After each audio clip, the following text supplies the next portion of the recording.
Buenas tardes, chicos. Soy Profe Young. Today we're going to talk about stem changes and irregular verbs in the present. So what is a stem change?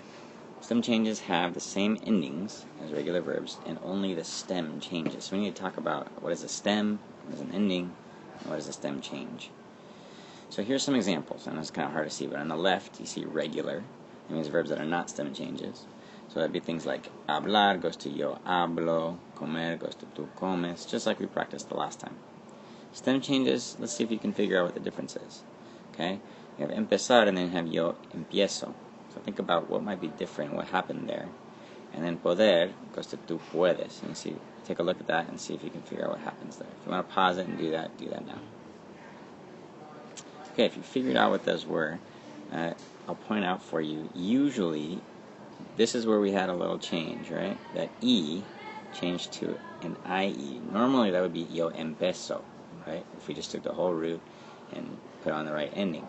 We had this change from E to IE. For poder, something similar happened. The O changed to UE, usually be podes, just taking off the root and putting on the ending. This time we actually had a change to the root. So there are some examples about how the change can happen. So what is the anatomy of a stem change? Let's talk about it. Okay, so here's my little weird little flowers with a stem. Right, here's a stem. And over here is the endings. Right, the stems lead to flowers. Okay, that's kind of a weird thing, but so let's take the example of jugar.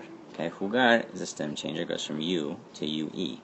So here's what it would be normally. Here's the stem, and here's the endings up here that it would apply to. What we're going to do instead is we're going to change this stem to what it should be. So if U goes to UE, so it would have been, so UE goes a jueg. So then that will apply juego, juegas, juega, juegan. And we'll talk about what happens with nosotros later. So that's the anatomy of a stem change. The jug, what will be normally the jug, goes to jueg. Okay? Let's do another one. Empezar is an E to IE stem change. So normally it would be empezo, empezas, etc. Right? But this time we're going to make a change that's a stem change. So we'll change it. And we're going to change it to MPS because this E is going to go to IE. So empez goes to empieza. Empiezo, empiezas, empieza, empiezan. And again, we'll talk about what happens with nosotros. Let's do one more. Poder is an O to UE, so O goes to UE. So it would be both, but it's a stem change, so we're going to change it to, you guys should be doing along with me now, probably. Right? We pued. Okay, P-U-E-D. Okay, puedo, puedas, puede, pueden. Right? And again, we'll talk about what happens in nosotros. So that's the sort of the anatomy of a stem change. The stem, that's why I would do a little picture for you visual learners. The stem is the thing that's changing, not the endings. Okay? So one big rule.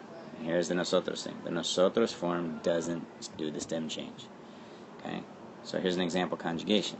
For poder, yo puedo, tú puedes, él puede, nosotros podemos, ellos pueden. And you can see with that little red underline there that the nosotros form does not change. So in any stem changing verb, the nosotros form does not change.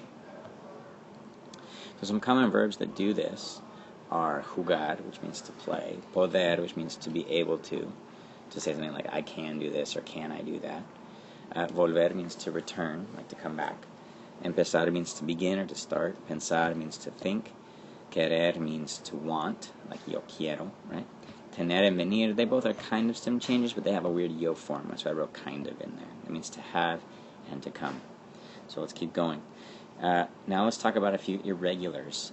There are many, and we're not going to talk about all of them right now, but some common ones that you may need to use for this proyecto. Okay, ir, which means to go, okay, is right here. Voy, vas, va, vamos, van. That's probably a big part of your Spanish 1 experience. Ser, which won most of our Sweet 16 tournaments for verbs. Goes soy, eres, es, somos, son, and that's a big one. That means to be. Irregulares, there's more. Estar also means to be, but in a more temporal sort of way. Estoy, estás, está, estamos, están.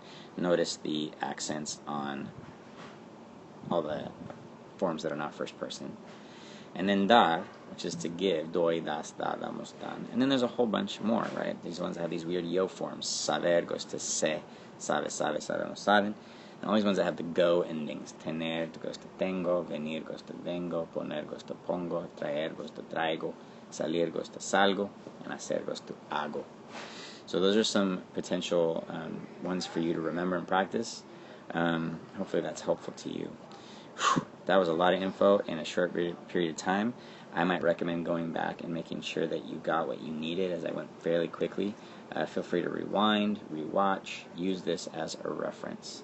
Ojalá que les haya sido de uso para ustedes. Vamos a hablar más de eso y ojalá que tengan un buen día. Nos veremos mañana. Chao.